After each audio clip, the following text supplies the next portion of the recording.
Ben ritrovati ragazzi in questo nuovo video. Oggi andiamo a vedere più da vicino un nuovo flash di Neewer che mancava, esattamente il Q120.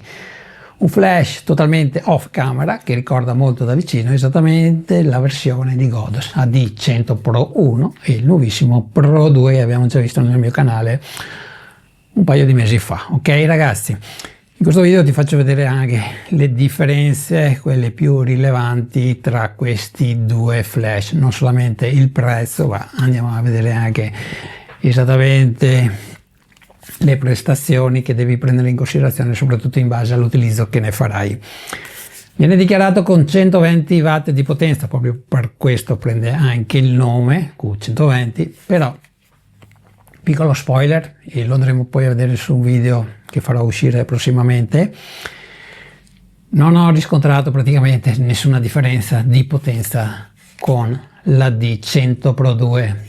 Praticamente ho fatto un test con il Sekonic 858, praticamente abbiamo esattamente uguale al 100% la stessa potenza. Poi se vado a confrontare la potenza con la prima versione c'è differenza, se vado a confrontare con Z3 o con il V100 c'è differenza, ma ne parleremo proprio su un video dedicato, ok? Chiarito questo, voglio chiarire anche un altro aspetto molto importante. È un video in collaborazione con l'azienda, ok? Ma come al solito io sono trasparente, in effetti lo dovresti aver già capito da quello che ho detto. Giusto per chiarire le idee, quando parliamo di Neewer parliamo di Godos, è come parlare di Parkside quando parliamo di utensili e di Bosch, ok? Si equivalgono sotto questo punto di vista. Dopo, se sei un super professionista, quando parliamo di utensili ti compri Ilty, quando hai bisogno di flash ti compri Profoto. Prima di andare a vedere le differenze, almeno quelle più rilevanti, quelle importanti che ti potrebbero aiutare per prendere una decisione su quale acquistare tra questi due flash, che sì è vero si assomigliano moltissimo ma in realtà sono anche un po' diversi, quindi ti invito a guardare questo video fino al termine perché secondo me è importante quello che devi sapere. Voglio spendere però al volo un minuto su una considerazione che ho fatto proprio testandoli sul campo, perché quello che dico non è che vado a leggere quello che dice Neewer o quello che dicono altri fotografi.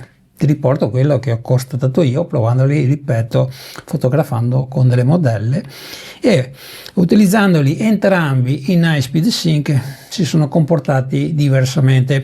Entrambi i flash hanno un nuovo sistema di raffreddamento passivo, non c'è nessuna ventola, a differenza della D100 Pro 1 e Pro 2, e deduco che sia un dissipatore abbastanza grande viste le dimensioni di questo flash rispetto alla D100 Pro 2, che lui praticamente non si è mai fermato.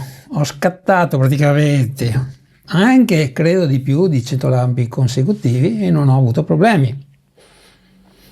Ricordo che questi flash Neewer dice che non hanno problemi di surriscaldamento, ovviamente se non andiamo oltre i 100 lampi, almeno così sono dichiarati per quanto riguarda la possibilità di scattare senza fermarsi.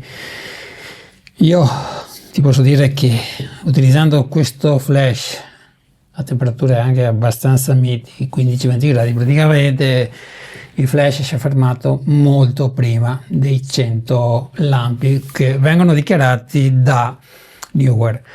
Potrebbe essere un caso isolato perché sappiamo tutti che alle volte abbiamo dei campioni che non sono proprio perfetti, non lo so.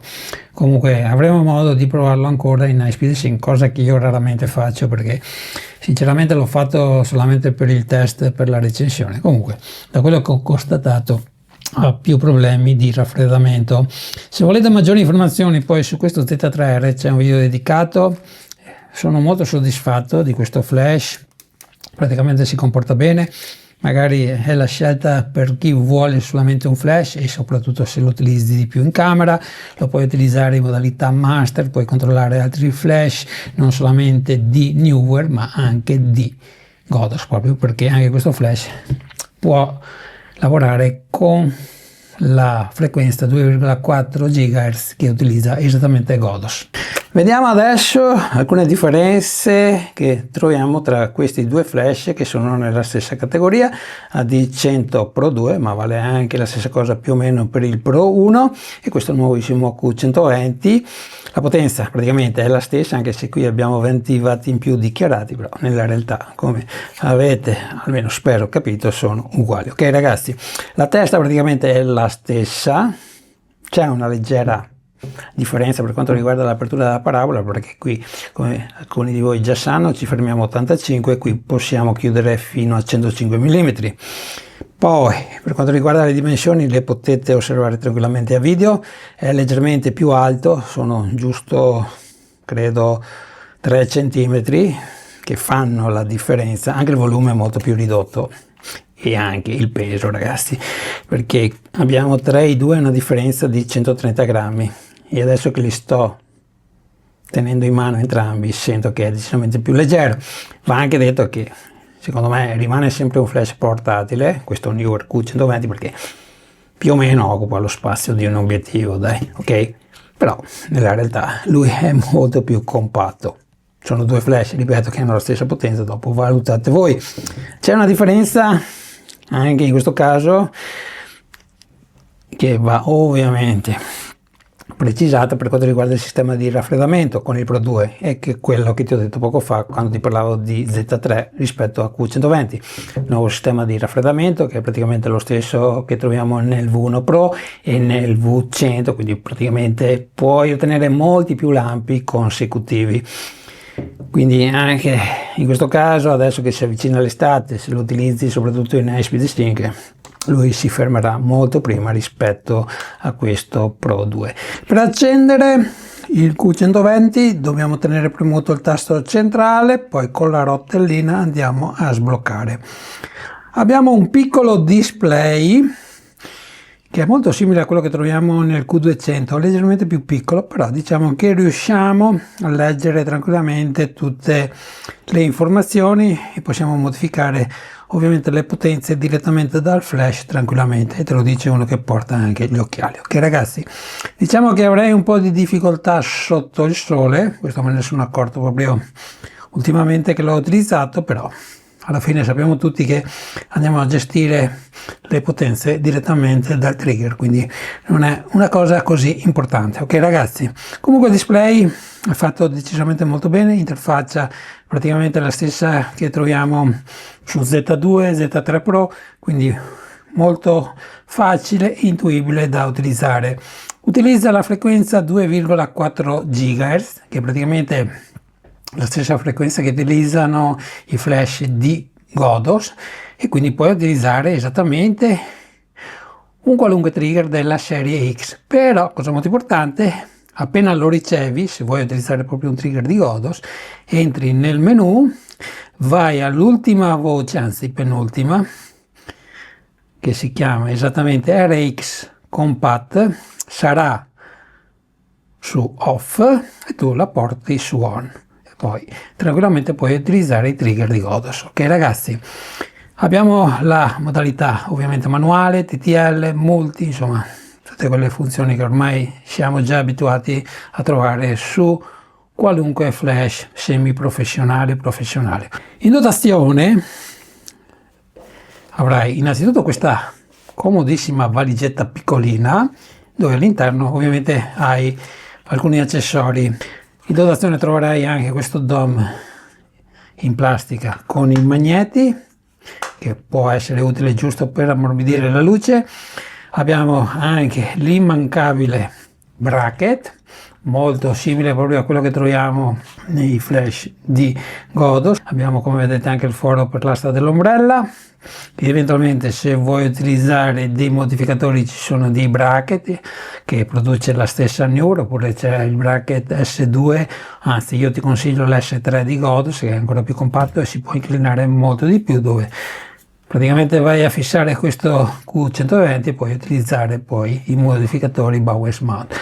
Per tutti coloro che utilizzano SMDV e hanno proprio l'adattatore per il V100, per la D100 Pro 1 Pro 2, lo potrai utilizzare tranquillamente qua ed è praticamente compatibile al 100%. Primo perché abbiamo i magneti, quindi si aggancia, la testa praticamente, come sapete, ha lo stesso diametro, quindi zero problemi, e praticamente entra perfettamente perché, come vedete, abbiamo quasi 3 cm di profondità e il morsetto va a bloccarsi qui, ok? Quindi zero problemi, te lo posso garantire. Proprio per questo vado a utilizzare questo 120 watt di Neewer con più voglia, proprio perché posso utilizzare i miei modificatori SMDV. In dotazione troverai anche questa batteria al litio da 3000 mAh. È la stessa batteria esattamente che ho trovato con Z3R. Avendo qui su questo Q120 un assorbimento maggiore, quando ovviamente lo utilizzo alla massima potenza, 120 watt, praticamente abbiamo un numero inferiore rispetto a Z3, però 410 lampi alla massima potenza li otteniamo con questa batteria. Abbiamo una Type-C, quindi puoi ricaricare tranquillamente la batteria ovunque tu sei con un normalissimo power bank. Non deve essere sempre completa la ricarica, giusto per portare a casa proprio la giornata. Eventualmente puoi utilizzare un tradizionale ricaricatore da 5 volt. In dotazione trovi anche il cavetto Type-C. Ok ragazzi, per quanto riguarda invece la ricarica del flash, sempre quando lo andiamo a utilizzare alla massima potenza, dovrai attendere esattamente 1,5 secondi, praticamente è lo stesso tempo che troviamo su flash anche più professionali, quindi sotto questo punto di vista nessuna differenza. E per concludere questo video c'è un aspetto molto importante che devo chiarire. Allora, io ho già caricato un backstage dove sono andato a utilizzare questo flash scattando con una modella. Le recensioni che vi porto dei prodotti sono sempre testate e questo video arriva dopo circa un mese che sono in possesso di questo flash. Quindi non è un video veloce che devo fare per sponsorizzare l'azienda, ok? È un video in collaborazione, ma i prodotti li testo e se il prodotto mi piace vi porto il video, altrimenti se questo flash era decisamente bocciato non avrei portato il video, questo ve lo posso garantire, ok ragazzi? Detto questo, un backstage l'ho già caricato, l'ho utilizzato in High-Speed Sync, ci sarà una seconda parte quasi sicuramente dove l'ho utilizzato praticamente sotto il tempo sincro flash utilizzando dei filtri. L'ho fatto appositamente per vedere come si comportava in High-Speed Sync. Quando ho fatto questo shooting praticamente eravamo a marzo, fuori c'erano 15 gradi, poco meno di 20, quindi non ci sono le temperature che troverai in estate, e ho riscontrato che circa dopo 100 foto non consecutive, però alcune sono state scattate in sequenza, praticamente si è fermato. Avrei dovuto, penso, attendere 5-10 minuti per riprendere, però ho preferito poi cambiare flash e ho utilizzato Z3 sempre di Neewer, che avevo portato proprio perché avevo pensato di utilizzarlo come una seconda luce. Ok ragazzi, comunque questa cosa mi è capitata molte volte anche con la D100 Pro prima versione.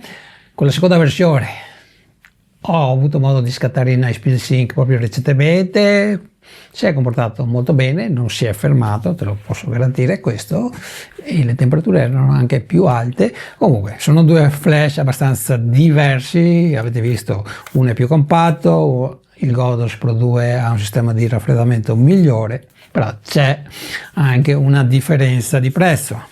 Se lo acquisti su Amazon la differenza è di 50 euro, ma se lo acquisterai sul sito ufficiale il risparmio è decisamente molto più elevato, e se hai pazienza, aspetti l'offerta, sicuramente te lo porti a casa per meno di 200 euro. Ok ragazzi, quindi chiudo qua questo video, uscirà quasi sicuramente un altro episodio dedicato a questo flash, quindi se sei nuovo iscriviti al canale e ci diamo appuntamento proprio alla prossima settimana con un nuovo video. Ciao, alla prossima!